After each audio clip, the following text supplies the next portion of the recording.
Olá, pessoal. Essa é a aula 3, que eu vou falar sobre o que é raciocinar. Bom, a gente precisa fazer o recorte, né? Raciocinar é parte do pensamento, é uma parte da nossa capacidade cognitiva que está dentro da mente cérebro, né? Mas ela é de uma ordem do intangível, porque os raciocínios são relacionados com o nosso pensamento abstrato, aquilo que é o produto da mente. E a princípio os raciocínios são a nossa capacidade de algoritmizar um conhecimento. E algoritmizar significa eu formatar aquele conhecimento de tal modo que eu posso reproduzir, são os raciocínios que eu consigo reproduzir por capacidades intelectuais, por exemplo, do silogismo. Então, a lógica bayesiana, que é uma das mais básicas que tem, é essa E, na qual eu vou adicionar alguma coisa, e isso e aquilo. Depois o outro tipo de lógica, a lógica ou isso ou aquilo.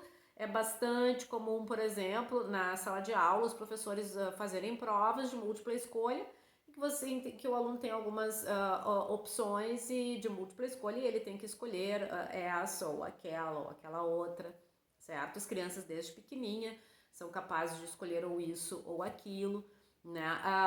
O raciocínio da lógica, como ela é uma capacidade abstrata, ela é parte do neocórtex, né? Essas habilidades mais altas, elas são do Homo sapiens, a parte do cérebro, a última a ser desenvolvida. Por exemplo, o sistema límbico é o mais antigo, e o neocórtex, onde estão essas capacidades mais altas, são do Homo sapiens, que são muito diferenciadas dos outros animais, não é?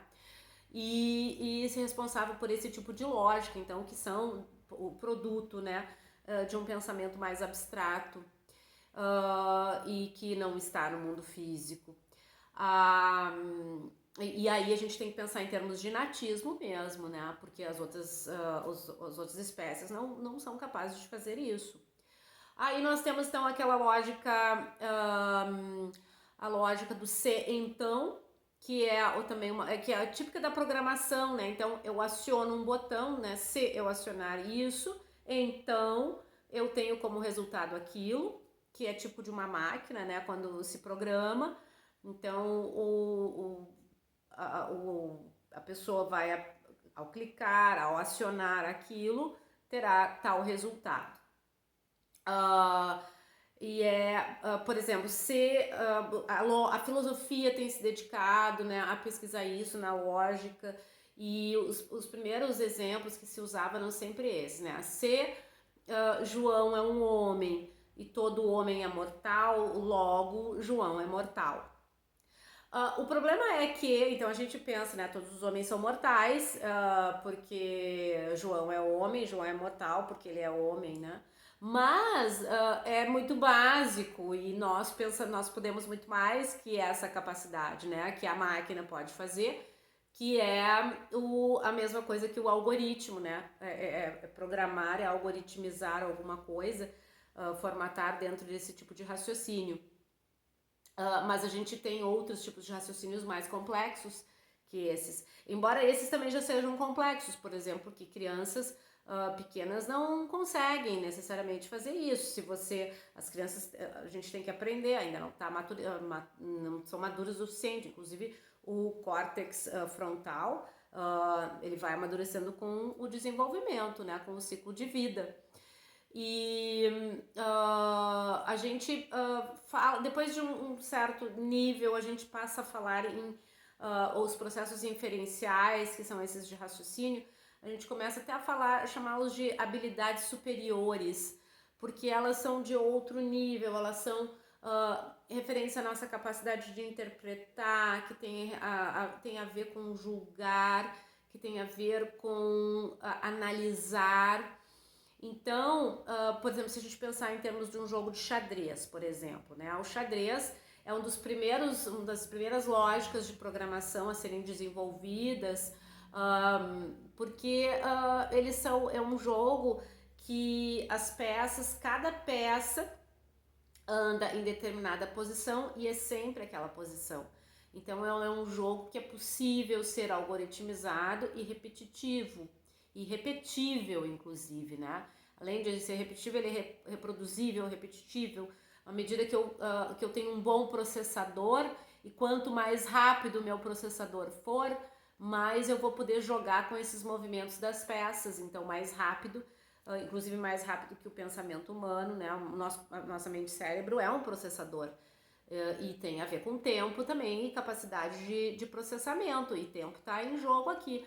Então a máquina, se ela tem um processador muito rápido, ela vai poder fazer esses cálculos da programação e cálculos dos algoritmos dos movimentos mais rápidos que os humanos. Aquele filme The Machine, Man vs. The Machine, que é a história, né, do Kasparov, campeão mundial, e do Deep Blue, o primeiro programa, né, de xadrez, que deu a primeira vez, acho que o Deep Blue ganhou, depois empatou, depois o Kasparov ganhou, eu não lembro a ordem, mas no final eles acabam desmanchando o computador, e eu lembro que acho que dá um empate, mas hoje em dia até acho que nem eu empataria mais, porque as máquinas estão com uma capacidade de processamento muito rápida, então é mais possível que em função de tempo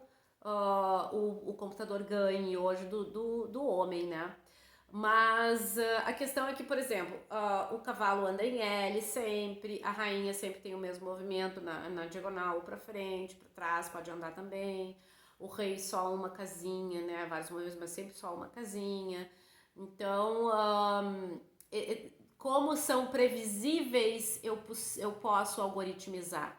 Ou seja, eu posso transformar aquilo ali dentro de um raciocínio. Olha, se tem esse X movimento, então Y serão as possibilidades, certo? Claro, não é tão simples assim essa programação, né? Isso exige muito conhecimento.